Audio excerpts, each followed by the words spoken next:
Sign up today for a 7-day free trial at alerts.chartguys.com.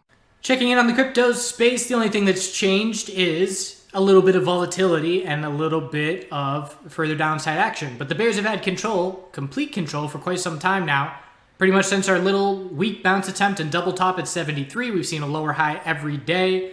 And now we're breaking all nearby supports. And the only support in sight is 65.26. I would consider anything under 7,300 as a daily lower high, keeping the bears in control.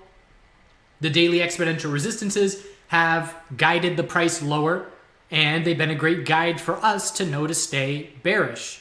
So I personally am still not interested in a bullish play.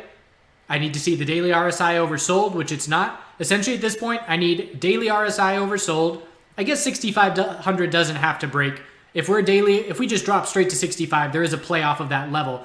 But my criteria, daily RSI under 30, 4-hour RSI in the low 20s at the least. Those are my two bare minimums before I even look for a bullish entry. Bears are comfortable, and bears are going to be scouting entries on every bounce that gives us lower highs. So at this point, looking at it from the 4-hour perspective, we can say that anything under 71.37 is just a 4-hour lower high. Again, not a ton of bear follow through. It's only a few percent, and we've certainly seen times where there's a 5 to 10% dump, and that is certainly not the case in this instance. But again, it's just a slow and steady drop where the bulls had proven nothing, and we're just following through with that even more. ETH USD, a bit different because we have broken 131.80, and that would be the same as if Bitcoin had broken 65.26. So lower lows on ETH, weekly time frame.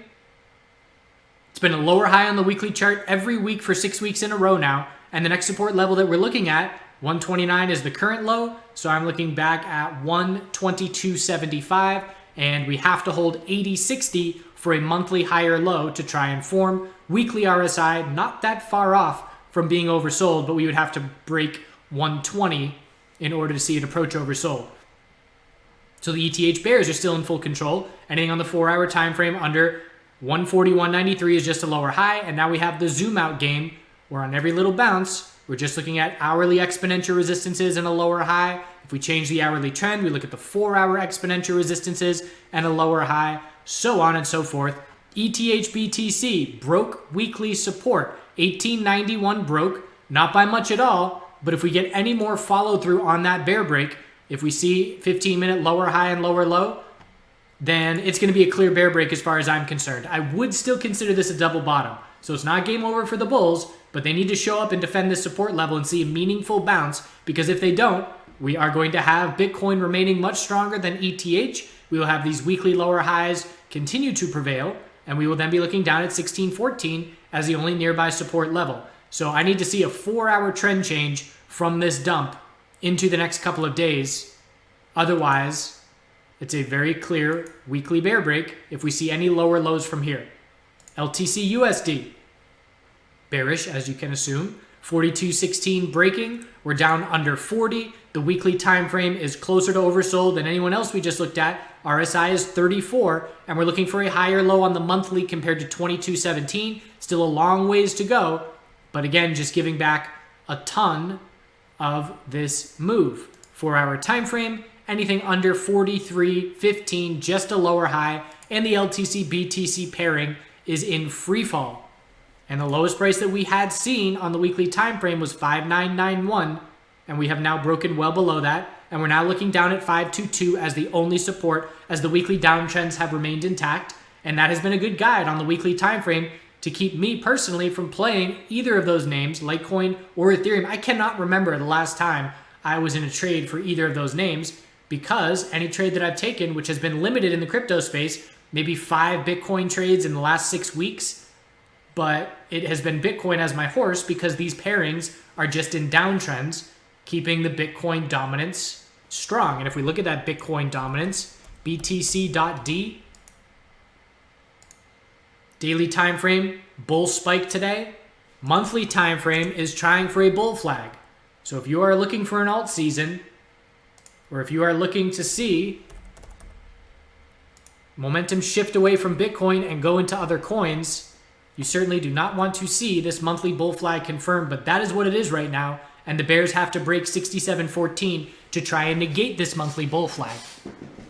XRP USD, the lead bear for a while now. We had a little bit of period in here where it bounced stronger, but man, those bears are reaping the rewards of that double top. Bear break of 211, bear break, not yet, of 202. That is still holding, but again, that is the lowest price we've seen in years on XRP, and no other name that we look at is near hitting 2-year lows like XRP is. XRP is a lead bear in the cryptocurrency space, technically speaking, and anything on the daily chart under 233 is just a daily lower high. BNB, USDT, bear break and dropping to lower lows. Lowest prices we've seen in a while now. Again, still looking for a monthly higher low. Although you could say that was a little bear flag and drop down. 412 is the level we're going off of, so we're still well above that level. But daily exponential resistance rejected the price. Absolutely no sign of the bulls with any trend change. And the bears are still in control here as well. Support 1386 broke. So 13 psychological and 12 psychological are the next levels. Link USD.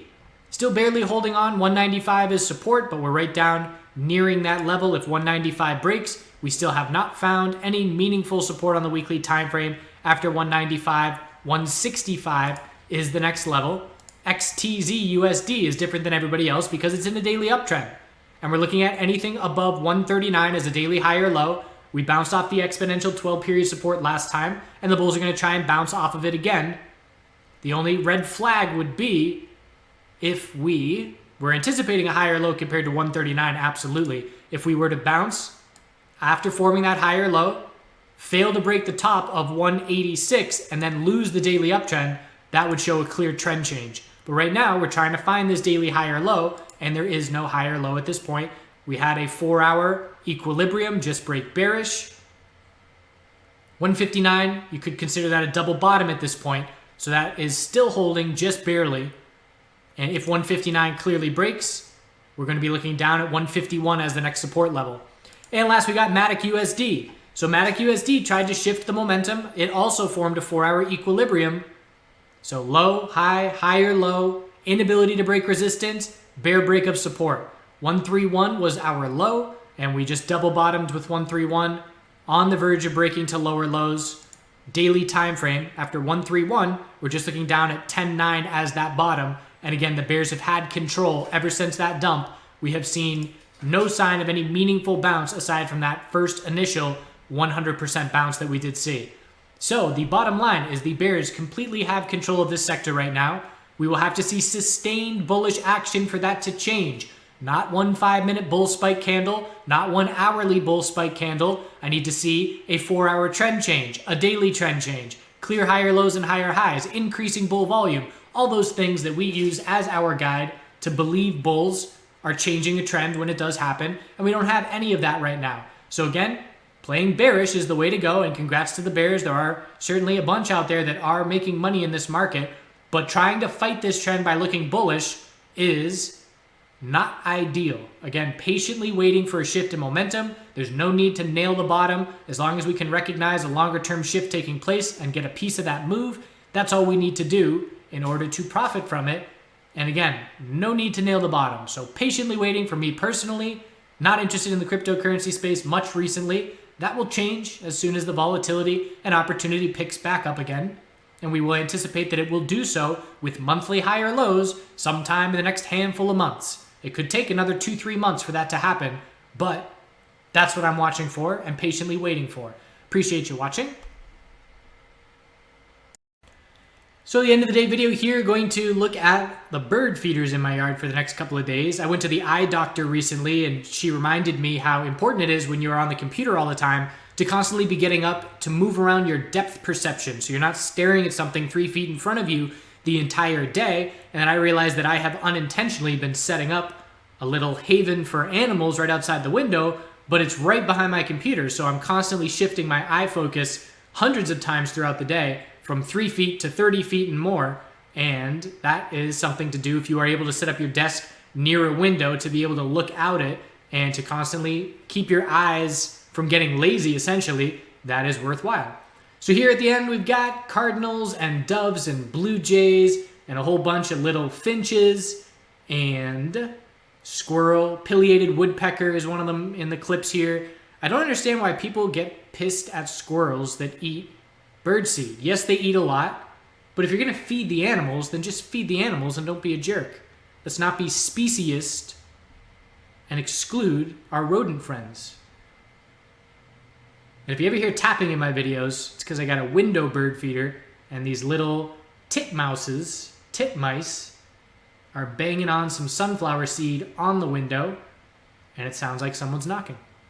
Hope you have a good day. See you tomorrow.